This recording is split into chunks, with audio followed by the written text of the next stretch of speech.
Hello and welcome to Americans Learn. My name is Lauren, and today I am going to be watching a Fat Electrician video. I just realized there's goldfish in the background. I'm gonna change that.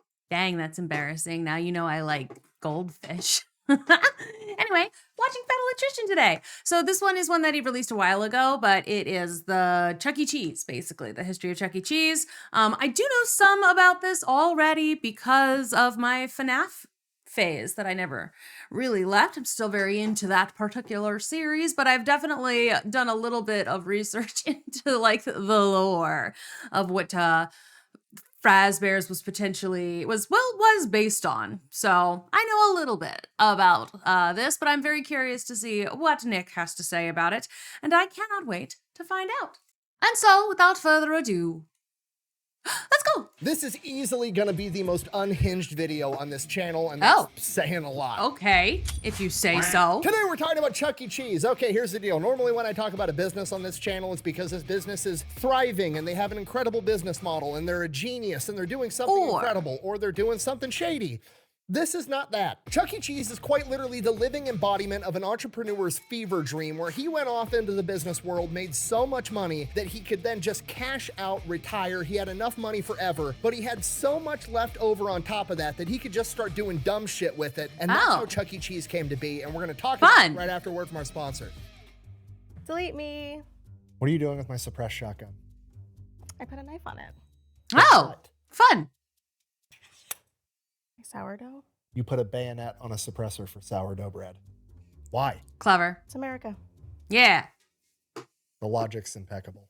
Here's a super simple, straightforward business model. You give them money, they turn around and make sure the data brokers... The sourdough starters can be a little bit tricky sometimes, so you want to have that extra space, I think. I'm with her on this one. The internet aren't selling your personal information. What does that even mean? Okay, here's the entire internet and every free service on the planet inside of a nutshell, okay? There's a saying, if you're not paying for the product, you are the product. What that means is pretty much anything on the internet that you use, that's a service, whether that be Google, Facebook, Instagram, Snapchat, all of it, okay? It's all an app. So one of two things is happening. They're either going to feed you ads, and that's how that company makes money since their service is free, or they're going to collect your personal information, or both, turn around and sell it to data brokers on the internet, and then they're going to turn around and sell it to whoever buys it. And next thing you know, you're getting 17,000 robocalls every single day. And that's where Delete Me comes in. They will look through all the major data brokers and find the ones that are selling your personal information and submit opt-out requests on your behalf, and then they are legally obligated to comply. And then they'll continue to monitor these data brokers, and if they get your information again, Delete Me will submit an opt-out request again.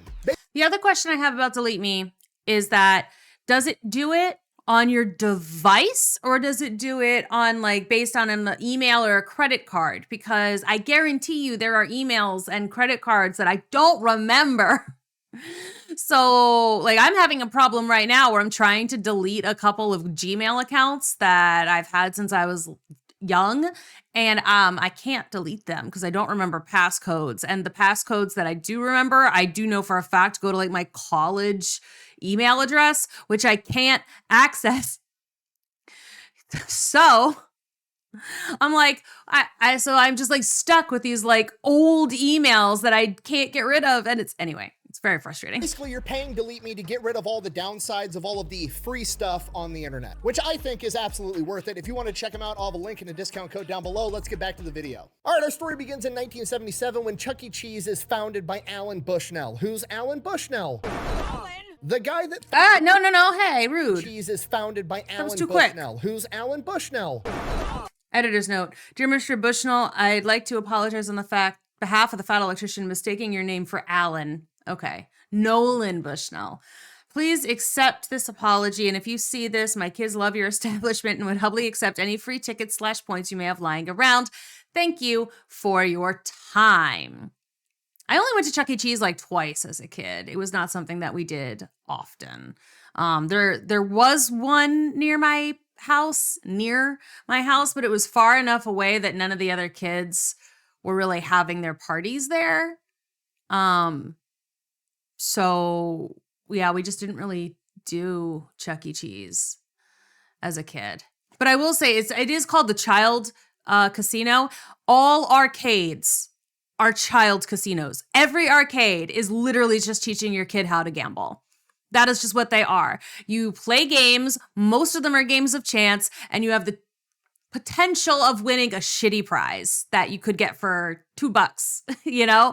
But no, you have to pay $25 and then you can get like a little glowworm or something because you managed to play a rigged game. Casino arcades, though fun, are just teaching people how to gamble. That's all. The guy that founded Atari, basically the godfather of video games, okay? If you're not picking up what I'm putting down, I'm trying to tell you, he's got a lot of money. And if you listen to him tell the story, he's got, you know, the typical entrepreneur story where he noticed a gap in the market, he had a brilliant idea, he executed on it and made a business. The summary of that story is basically he, you know, founded Atari, was running this big company, they were making arcade games, they were selling them to arcades, and the arcades were making a ton of money with all the quarters that were coming in, so he's like, okay, well, obviously we should start having our own arcades, and then he had the idea of pairing it with food, and he went with pizza because it takes a while to prepare. It's kind of hard to fuck it up, you know what I mean? It's bread, sauce, cheese, and meat that's already pre-cooked. And yet Chuck E. Cheese manages to make a pizza that does taste a little bit worse than you know, cafeteria pizza at an elementary school, but still. I don't remember that I did not remember that it was the founder of Atari who was also the founder of Chuck E. Cheese. The only thing I really remember about Chuck E. Cheese is there was an incident where like they kind of stole the mascot of another company. Like they kind of just took the mascot of somebody else and they just changed it and zhuzhed it up, and then they ended up kind of going into business with that other person. Anyway, it was a whole thing, and there was a theory out there in the FNAF universe that that's kind of what happened with William Afton and Henry Emily, is that like Afton was good with the money and Emily was good at the animatronics and stuff, and so they ended up, after it butting heads for a while, merging their companies. But you throw it on top, throw it in the oven. So he's going to have an arcade where people come in, they order a pizza. I don't know if that's going to be relevant 20, here. 30 minutes I think it for is. the pizza to get done, and they play at the arcade in the meantime. I know what you're thinking, fat electrician. That sounds like a pretty good business model to me. Why is it an entrepreneur's fever dream? And it's because everything after the inception of the idea is not even fathomable to anybody other than a man that's already worth tens, if not hundreds of millions of dollars, and does not give a single fuck about anything. So I mean, you do have a talking rat as your mascot that originally did like weird stand-up bits, like insult comedy, I think. They start opening up this first Chuck E. Cheese, and it's still owned by Atari at this point. And Alan Bushnell, I'm assuming, is like, you know what? Fuck it. I want dancing robots. And they're like, okay, we'll get dancing robots. Make it a coyote. So they order a dancing robot coyote. They're going to call it Coyote's Pizza. It's going to be great. Apparently, there was a mess up at the robot coyote manufacturing plant, and they sent a giant rat instead. Yay, rat! Pizza rat wasn't a thing yet, so it wasn't a... Again, Alan Bushnell with zero fucks to give is like, it's fine. We'll call it Rick Rat's Pizza instead. The rat will be the mascot. But then, you know, somebody in the boardroom at Atari is like, sir, I don't know if having the word rat and pizza in the same sentence, like when people think of food, they don't want to think about rats. Maybe that's a bad idea. And he's like, again, Pizza Rat hadn't gone viral yet. Okay, fine. We'll call it Chuck E. Cheese. What's the E stand for? Entertainment. That's the rat's name. Charles Entertainment Cheese. Okay, I mean, it's still a rat, but that's better. I guess we'll run with it. Oh, and one more thing. Give him a cigar and a Jersey accent, and I want him to roast people. Yeah, see, remember that's what I said. Okay, I mean, who's he gonna roast? The other everybody. We're doing more than just one dancing robot? Yeah, we're gonna have Pasquale, that's gonna be the pizza chef. We're gonna have a hound dog that's got Confederate flags on the side of it, and then the lead singer is gonna be a female hippo with giant tits that bounce up and down when she hits her high notes. I don't remember that, because like I said, I only went like twice to Chuck E. A Cheese. hippo could send the wrong message. You know what? The ladies need something too. I want you to mash Cookie Monster and Grimace together in one character. He's from the planet Purple, and his name is Mr. Munch. That'll send a message. Okay, so this is an adult establishment that you're trying to make here. What? No, we're marketing to kids, okay? I'll slow this down so you nitwits can keep up, okay? Parents bring their kids to a pizza place because they don't want to cook dinner. They've had a long day at work, all right? Now, they're gonna come in, the kids are gonna see the arcade games, they're gonna go fucking nuts, and we're gonna take their money. In exchange, we're gonna give them our own golden tokens, and then the kids are gonna go play the arcade games. The arcade games are gonna spit out tickets, and then they can exchange those tickets for prizes like candies and toys and shit. Sir, You're the boss, I'll do whatever, but just so we're clear, you want to start a child casino run by an animatronic rat that's from New Jersey that's smoking a cigar, talking shit to the other robots that are a hippopotamus with giant tits that bounce up and down, a Confederate hound dog, a pizza chef, and an alien from the planet Purple that you've named Kind of Mr. chicken Munch. at some point. Uh-huh. Yeah. Sounds right. Okay, you're the boss. Let's do it. Perfect. Step 1, apply for the liquor license. We're gonna sell booze at the Child Rat Casino. Fucking right we are. And that's Nice. the story of how Chuck E. Cheese came to be, and you're never gonna believe this. It was outrageously successful right out of the gate. Why wouldn't it be? It's perfect. It's perfect in every way. It's fucking beautiful, okay? Looking back at Chuck E. Cheese, I only have childhood memories, but like as a kid, it was a lot of fun. As an adult, I'm pissed off that Chuck E. Cheese has changed and they got rid of all the animatronic robots and rebranded it and made it family friendly, even though it was family friendly the entire time. Chuck E. Cheese used to be awesome. Because looking back, my dad had it made. There was a restaurant in town where my dad could take me as a child with my 2 sisters and, you know, give mom some time off at the house to relax. And he's being a good dad by taking the kids off her hands. And we go to Chuck E. Cheese. He hands me a $20 bill so I can go buy poker chips at a rat casino and fuck off for 2 hours while he sits there eating pizza, drinking a pitcher of beer with his buddies, and watching animatronic hippo tits bounce up and down. And he's a good dad for it. Great. Yes, he is. Yes, he is. Sounds like a I'm sitting night. here in 2025. It's a struggle to find a McDonald's that's got a fucking McPlay place. I And even if know. go there, I can't get shit-faced with my buddies. This It is a bummer that the McDonald's is all like took away their play place. All I really remember about the Chuck E. Cheese play place is that they had one of these like rolling slide things, and I pinched my finger in it, and they had all of the jungle gym or whatever that you could crawl around in, and those were always fun. I always loved a jungle gym, but I do remember my main memory of Chuck E. Cheese is pinching my finger, like hurting myself. Like I said, I went twice, and both times when I was like, and neither time did I go was it after age 6. Like I did not do no Chuck E. Cheese. I'm wondering where the merger comes in, because there was a merger at some point. I know it. I remember this vividly, and it's not just getting confused with Five Nights at Freddy's. is bullshit and I'm jealous. Sorry, I need to make this slightly educational. So that started in 1977. It was outrageously successful right out of the gate. And pretty much immediately they had this business guy come to him and he wanted to have 200 franchises all across America because obviously it's the best business model ever. I mean, the pizza doesn't even have to be good. It's drunk not. dads and a bunch of kids that are overstimulated from playing in an arcade. The 2 demographics of people That don't care about literally pizza? fucking anything. The same year that business guy signed up to have 200 franchises, he basically tried to back out of it and was like, you know what, counter offer, I'm just gonna steal your entire business model. See? Dancing There it robots is. And a pizza place that sells beer with an arcade, and I'm gonna open my own thing. I'm gonna call it ShowBiz. So that's what he did. A huge legal battle ensued. Chuck E. Cheese ended up suing the guy, and he had to give like royalties back to Chuck E. Cheese. So now they've got a direct competitor, but things are still going okay. But then in 1983, the arcade market crashes because at-home games come out. And people don't need to go to an arcade anymore to play video games, and arcade sales drop 97% in a Yikes. single year. A year later, Chuck E. Cheese has to file for bankruptcy, and for some Ooh, reason, or dang, another, that's Showtime fast. actually ended up performing better than Chuck E. Cheese did, and ends up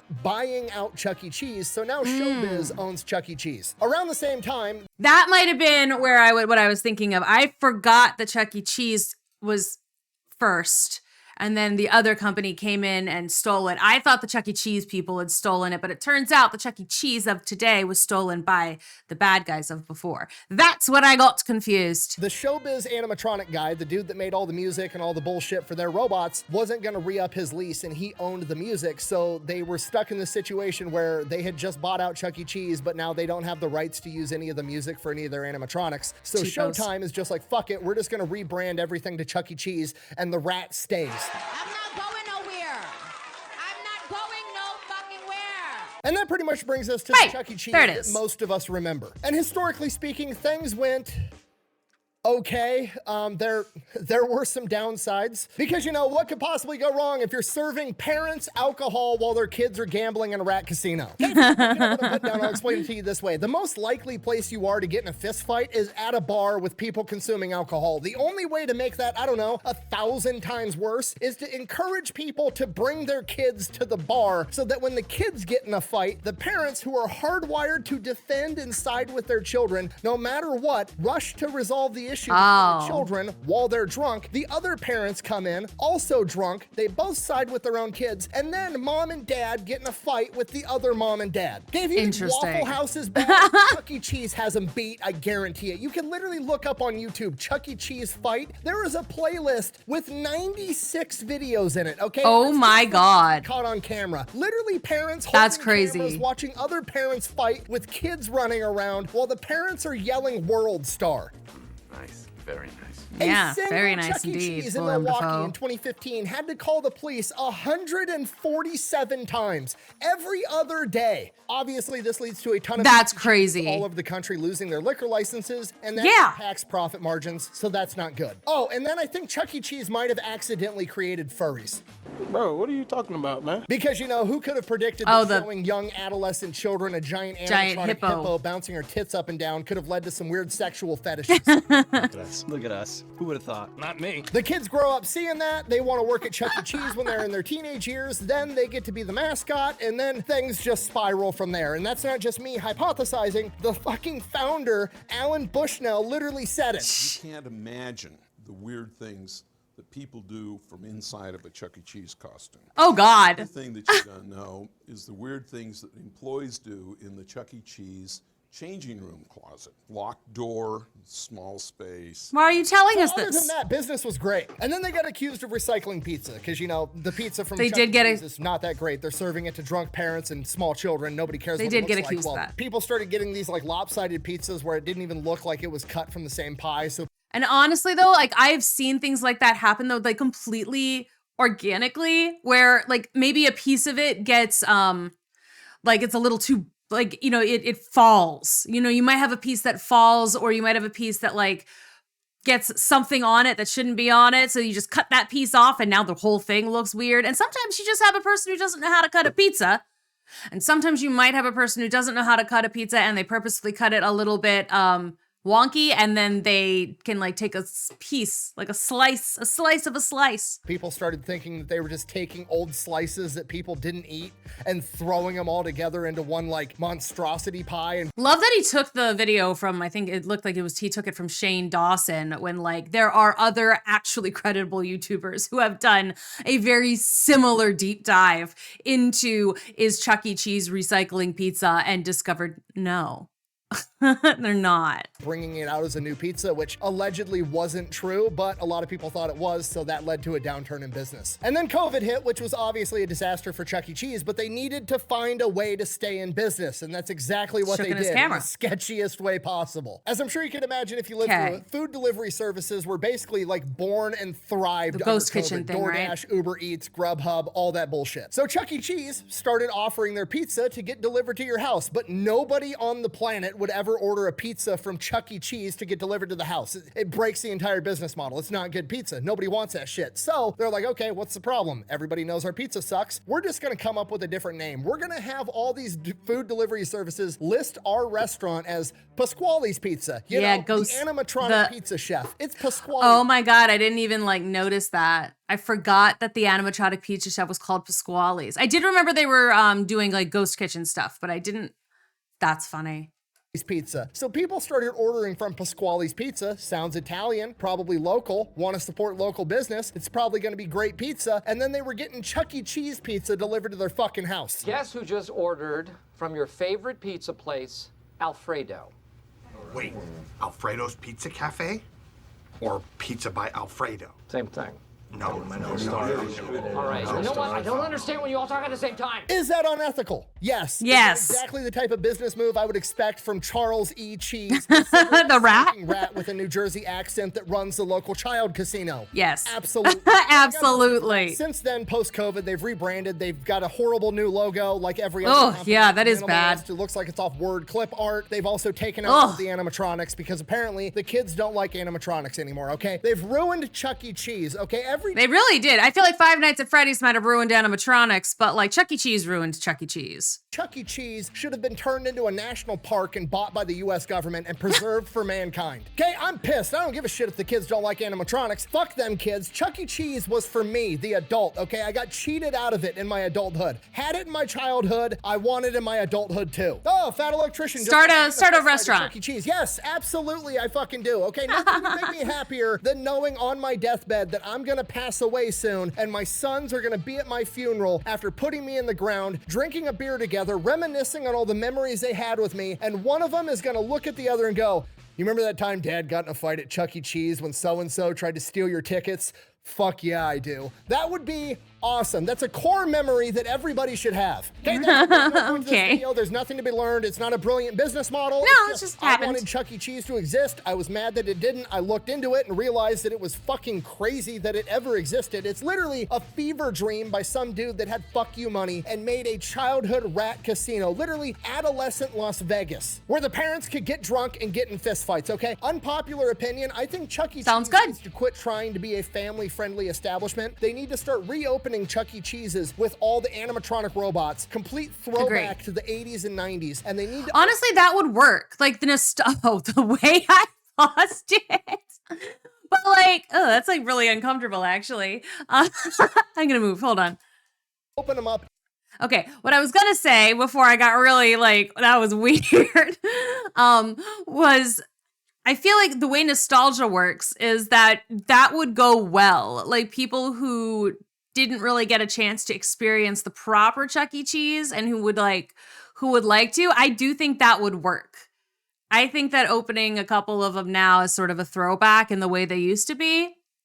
I think people would go. In states that have mutual combat laws, okay? Mutual combat laws are incredible. It's literally if you bump into a guy at the bar and say, hey, do you want to take this outside? And you guys go outside and beat the hell out of each other, nobody has any legal repercussions because you were both consenting to that fight. Open up Chuck E. Cheese's in all of these states that have mutual combat laws. I like and it. Install an MMA ring in it as well, okay? Fight night at adolescent Las Vegas. He just wants to make Roadhouse for kids. Could you imagine being a kid and your dad is the local Chuck E. Cheese heavyweight champion? It'd be fucking awesome. Write that down, write that down! I sound like a crazy person. A little bit. Thank you for watching. Best way to support the channel is go buy some merch over at thefatelectrician.com. Quack, bang, out.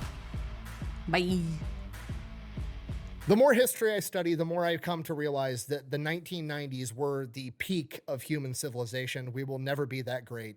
Never. I don't remember very much of the 90s, so I can't really talk about it. But it does seem like it was starting to get pretty good. You know, just in general, it was starting to get pretty good in the 90s. Thank you for watching this one. Again, like I said, I knew I'd heard parts of it, but it was a long time ago, so I got some things twisted a little bit. And then, of course, my horror animatronic show got in there somehow, messed up my brain even more. Thanks so much for watching. I'll see you in the next one. Bye.